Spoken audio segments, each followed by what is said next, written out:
সামনে বন্ধুর জন্মদিনে আসছে, তাই ভাবছিলাম কী দেওয়া যায়।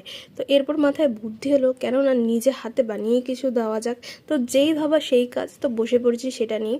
তো এরকম একটা এমসি বোর্ডে আমি একটা এঁকে নিয়েছি। এরপর ক্লের সাহায্যে আমি এর মধ্যে লিপান আর্ট করব। তো রেজেন আর হার্ডনারকে সমান অনুপাতে মিলিয়ে আমি বোর্ডে একটু পাউডার ছড়িয়ে রোল রোল করে বেলে নিয়েছি। এরপর আঠার সাহায্যে আমি ওই আঁকাটার ওপর বসিয়ে নিচ্ছি। আচ্ছা, এখনই কিন্তু তোমরা আমার কাছ থেকে আশা করবে না যে আমার লিপান আর্টটা পুরোপুরিভাবে একদম নিখুঁত হবে, কারণ আমি লিপান আর্ট ফার্স্ট টাইমই ট্রাই করা শুরু করেছি। আর আমি কোথাও লিপান আর্ট শিখিনি, যতটাই করি নিজের গর্জে করি। আর হয়তো যত প্র্যাকটিস করতে থাকবো ততই আমার হাতটা আরও ভালো হবে। তো তোমাদের সাথে কথা বলতে বলতে আমি ক্লেটা কিন্তু পুরোটাই বসিয়ে নিয়েছি। এরপর কালার করব, ইয়েলো আর রেডের মধ্যে করব আমি।